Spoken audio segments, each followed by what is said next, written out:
I like to compare my investing journey to a hiking trip. It's fun, challenging, and sometimes bumpy. Today, we're helping Zeya to start his investing journey by investing monthly in a brand new portfolio. Let's do this.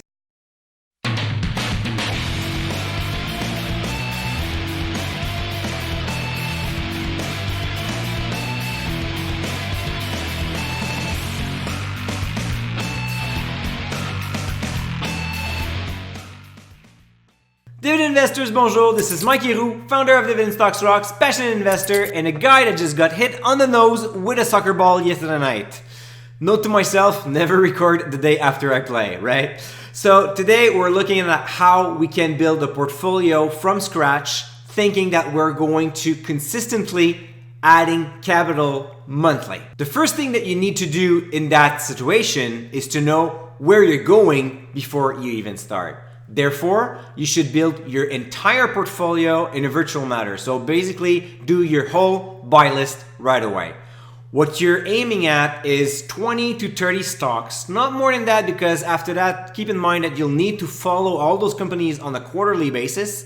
And on top of it, the more companies you add, the more closer you get to an ETF model. So if you're going to buy 60 stocks, you might as well just buy an ETF and get over it. Now, how do you choose those 30 stocks? Do you go with a buy list right away? I don't think so. Just don't take all the great stocks out there, because chances are you'll be overexposed to a specific sector. What you're aiming at here is maximum 20% in a sector, ideally more like 10% per sector. If you're looking for more growth than income, look for tech stocks, consumer cyclical, industrial when they are at the bottom of their cycles. If you're looking to generate income immediately, then you can look at REITs, financial services, consumer staples, and utilities. The sector I dislike the most are energy stocks and basic materials. Why? Because they just suck at paying dividend.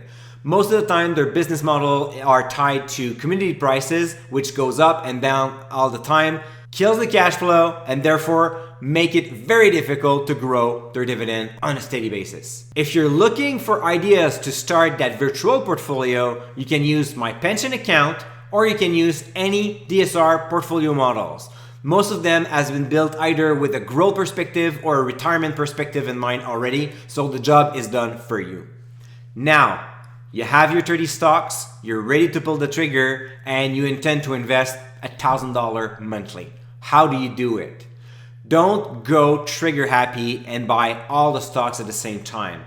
Instead, buy one position after the other by using at least $1,000 per transaction. Why should you invest $1,000 per position? Simply because it makes it easier and it reduces your transaction fees.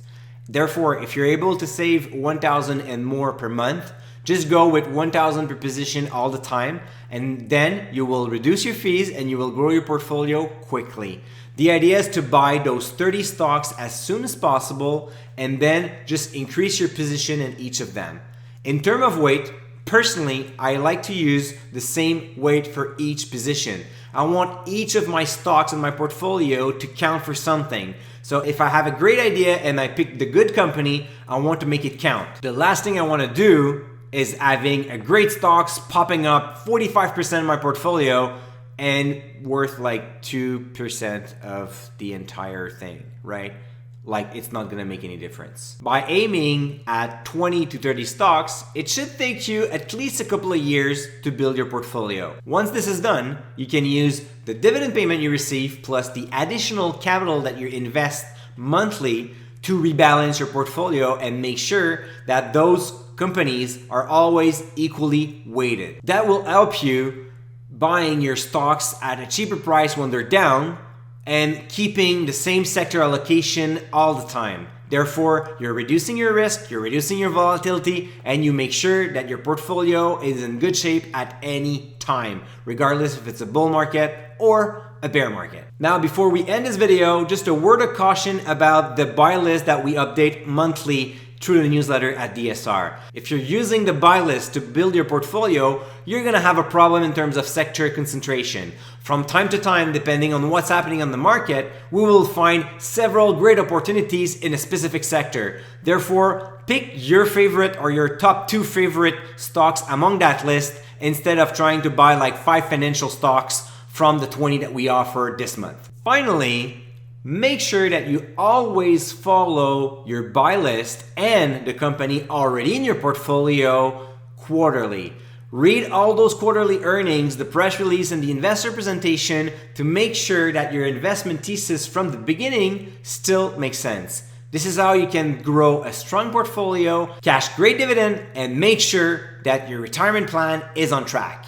I hope that you've liked this video, and until the next time, stay invested.